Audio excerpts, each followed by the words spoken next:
শুভ সন্ধ্যা সুপ্রিয় দর্শক শ্রোতা, আপনাদের সকলকে শুভেচ্ছা জানিয়ে শুরু করছি বাংলাভিউ সারাদিনের খবর। স্টুডিও থেকে এই মুহূর্তে সরাসরি যুক্ত হয়েছে আমি শ্রাবণী তালুকদার। এই অনুষ্ঠানের মাধ্যমে আপনাদেরকে জানিয়ে দেওয়ার চেষ্টা করি সারাদিনে ঘটে যাওয়া কিছু গুরুত্বপূর্ণ খবর সংক্ষিপ্ত রূপে। প্রথমেই জানিয়ে দেব বৃহত্তর সিলেট বিভাগের বিভিন্ন খবর। সিলেট বিভাগে সাধারণ মানুষের প্রধান চিকিৎসা কেন্দ্র Sylhet MAG Osmani medical college হাসপাতাল। 4 জেলার মানুষকে চিকিৎসা সেবা দিতে হিমশিম খান এই হাসপাতালের ডাক্তার এবং সেবিকারা। সেবা দিতে গিয়ে নানান রকম বিরূপ পরিস্থিতির মোকাবেলা করতে হয় তাদেরকে। বেসরকারি ওষুধ কোম্পানির বিক্রয় প্রতিনিধিরা ডাক্তারদের কক্ষে এসে ভিড় জমানোর ফলে চিকিৎসা সেবাদান ব্যাহত হয়। সেবাদানে যাতে বিঘ্ন না হয় সেজন্য ওষুধ কোম্পানির বিক্রয় প্রতিনিধিদের হাসপাতাল কর্তৃপক্ষ প্রতি সপ্তাহে 2 দিন প্রবেশের অনুমতি দিয়েছে। কিন্তু সেসব নিয়মের তোয়াক্কা না করে বিক্রয় প্রতিনিধিরা প্রতিদিনই হাসপাতালে এসে ভিড় করেন। বিক্রয় প্রতিনিধিরা রোগীর ব্যবস্থাপত্রের ছবি তুলতে চান, যা একজন রোগীর ব্যক্তিগত গোপনীয়তার লঙ্ঘন। ওষুধ কোম্পানির বাণিজ্যিকভাবে স্বার্থ রক্ষায় বিক্রয় প্রতিনিধিরা রোগীর গোপনীয়তা এবং ব্যক্তিগত ব্যবস্থাপত্র নিয়েও নীতি নৈতিকতা মানছেন না। ব্যবস্থাপত্রের ছবি তোলা ও চিকিৎসা সেবায় ব্যাঘাতের অভিযোগে সিলেট ওসমানী মেডিকেল কলেজ হাসপাতাল থেকে ওষুধ কোম্পানির বিক্রয় প্রতিনিধিদের 11 জনের মোবাইল ফোন জব্দ করা হয়েছে। আজ সোমবার দুপুরে জব্দ করা হয় বলে হাসপাতালের সহকারী পরিচালক ডক্টর আবুল কালাম আজাদ নিশ্চিত করেছেন। হাসপাতালের ওয়ার্ড মাস্টার রওশন হাবিব জানান, সপ্তাহে শনি ও মঙ্গলবার ওষুধ কোম্পানিগুলোর রিপ্রেজেন্টেটিভদের হাসপাতালে প্রবেশের অনুমতি দিয়েছে হাসপাতাল কর্তৃপক্ষ, কিন্তু তারা প্রতিদিনই হাসপাতালে প্রবেশ করে চিকিৎসার কাজে ব্যাঘাত সৃষ্টি করেন। এই অবস্থায় কর্তৃপক্ষের নির্দেশে তারা 11 জনের মোবাইল ফোন জব্দ করেছেন। চলে যাচ্ছি পরবর্তী সংবাদে। সিলেটে ও সুনামগঞ্জের পর এবার হবিগঞ্জের কুশিয়ারা নদীর পাড় ডুবে লোকালয়ে পানি প্রবেশ করেছে। এতে 3টি গ্রামের অন্তত 150 শতাধিক পরিবার পানিবন্দী রয়েছে। এর মধ্যে 54টি পরিবারকে আশ্রয় কেন্দ্রে স্থানান্তর করা হয়েছে। উপজেলা প্রশাসনের পক্ষ থেকে তাদেরকে দেওয়া হয়েছে শুকনো খাবার। আজ দুপুরে নবীগঞ্জ উপজেলার দিঘলবাগ ইউনিয়নের গালিমপুর ও সিলেট অংশের শেরপুর দিয়ে বাঁধ উপচে পানি প্রবেশ করে। দিঘলবাগ ইউনিয়নের 5 নং ওয়ার্ড মেম্বার মোহাম্মদ আকুল মিয়া জানান, সোমবার থেকে নদীর বাঁধ উপচে লোকালয়ে পানি প্রবেশ শুরু করেছে। এতে গালিমপুর, পাহাড়পুর, গারকপুর গ্রামে পানি প্রবেশ করে অন্তত 150 পরিবার পানিবন্দী রয়েছেন। এতে চরম ভোগান্তিতে পড়েছেন পরিবারগুলো। চুলা তলিয়ে যাওয়া দেখা দিয়েছে খাদ্য সংকট। সুনামগঞ্জে অকাল বন্যায় কৃষি ও যোগাযোগ খাতে ব্যাপক ক্ষয়ক্ষতি হয়েছে। বন্যায় প্রায় 100 কোটি টাকার ক্ষতি হয়েছে বলে জানিয়েছেন সংশ্লিষ্ট কর্মকর্তারা। ভারতে অতিবৃষ্টির ফলে 17 এপ্রিলের পর জেলার ছাতক, দোয়ারাবাজার, সুনামগঞ্জ সদর উপজেলায় পানি বাড়তে শুরু করে। সুরমা, কুশিয়ারা, জাদুকাটা, পুরাতন সুরমা সহ বিভিন্ন নদ নদীর পানি বিপদসীমা অতিক্রম করে যায়। পানির চাপে কয়েক জায়গায় ফসল রক্ষা বাঁধ ভেঙে যায়। তাছাড়া অতিরিক্ত পানি বিভিন্ন নদ নদীর তীরবর্তী এলাকায় ঢুকে পুকুর ভেসে যায়। প্লাবিত হয় কিছু শহর, গ্রাম ও রাস্তাঘাট। ক্ষতির তালিকায় আছে প্রায় 270 কিলোমিটার পাকা রাস্তা এবং তলিয়ে গেছে প্রায় 1,500 হেক্টর জমির ফসল, ভেসে গেছে হাজার হাজার পুকুরের মাছ। ক্ষতির তালিকা ইতিমধ্যে ঊর্ধ্বতন কর্তৃপক্ষের কাছে পাঠানো হয়েছে বলে জানিয়েছেন সরকারের সংশ্লিষ্ট কর্মকর্তারা। একটি সেতুর জনসংযোগের 2 দিকেই রয়েছে বাঁশের সাঁকো। বাঁশের সাঁকো দিয়ে ঝুঁকি নিয়ে পারাপার হচ্ছেন জনসাধারণ। অপরিকল্পিতভাবে নদীর মাঝখানে সেতু নির্মাণের ফলে একপাশে হেলে পড়েছে সেতুটি, যার ফলে চরম দুর্ভোগ পোহাচ্ছেন সিলেটের ওসমানীনগর, হবিগঞ্জ, নবীগঞ্জ উপজেলার প্রায় 10 গ্রামের বাসিন্দারা। জানা গেছে, ওসমানীনগর উপজেলার সাদেপুর ইউনিয়নের দক্ষিণ কালনীচর ইসলামপুর পর্যন্ত প্রায় 2 কিলোমিটার রাস্তা কাঁচা। সেই রাস্তা ধরে ইসলামপুর ও নবীগঞ্জ উপজেলার মাধবপুর গ্রামের মধ্যবর্তী স্থান দিয়ে প্রবাহিত কালনী নদী 2 উপজেলার সীমানা অনেকটাই কালনী নদী ভাগ করে দিয়েছে।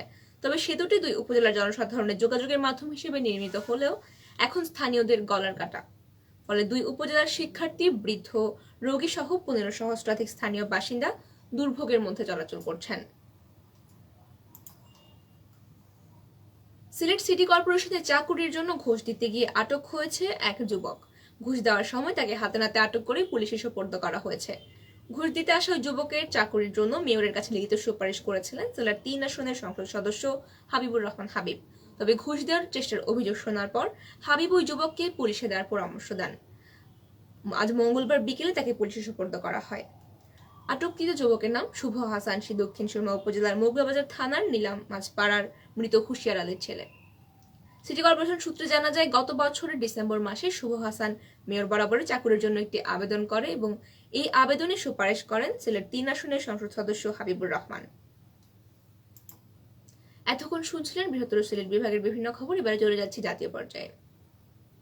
আগামী 25 জুন পদ্মা সেতু উদ্বোধন করা হবে বলে জানিয়েছেন আওয়ামী লীগের সাধারণ সম্পাদক এবং সড়ক পরিবহন ও সেতুমন্ত্রী ওবায়দুল কাদের।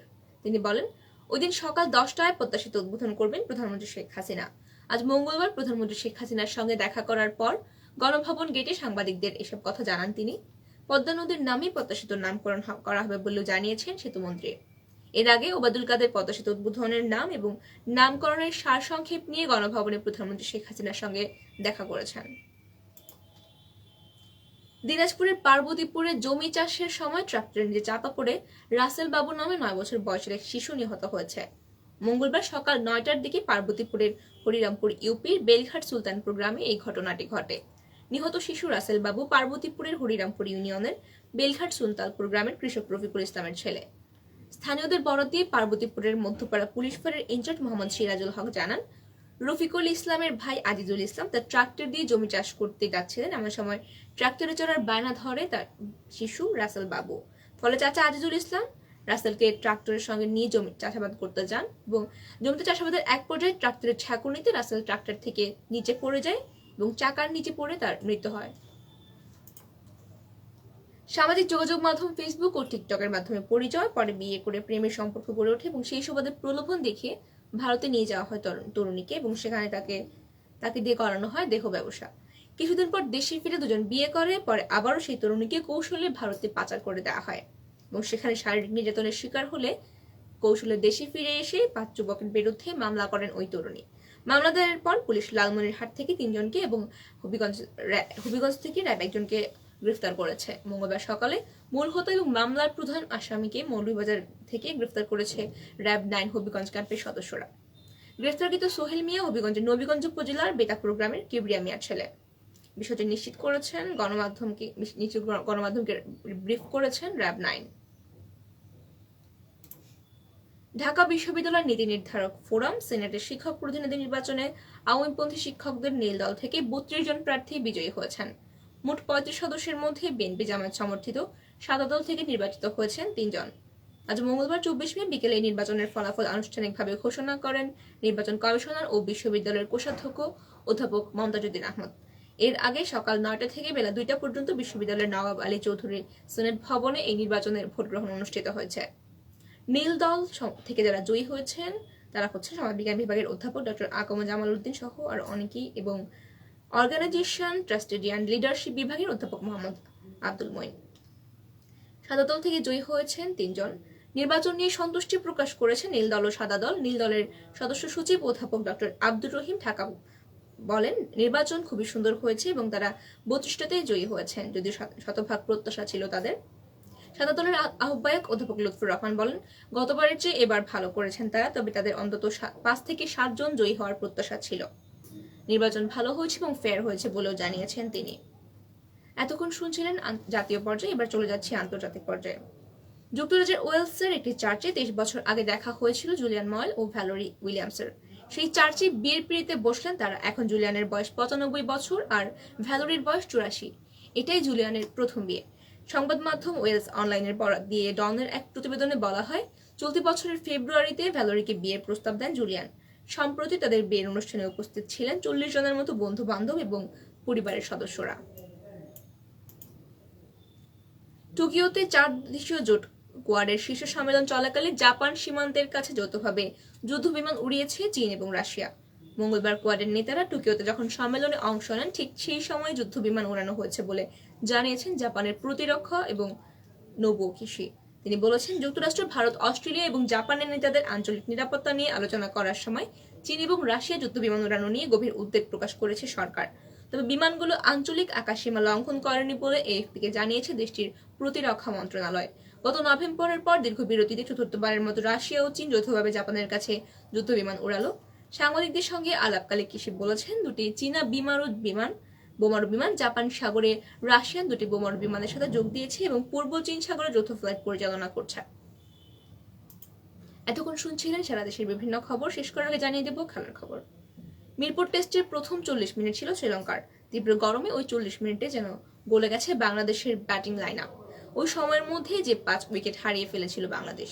কিন্তু এরপর আজ মধ্যাহ্নভোজের বিরতির খানিক পর পর্যন্ত মিরপুর টেস্টে বাংলাদেশই ছড়ি ঘুরিয়েছে।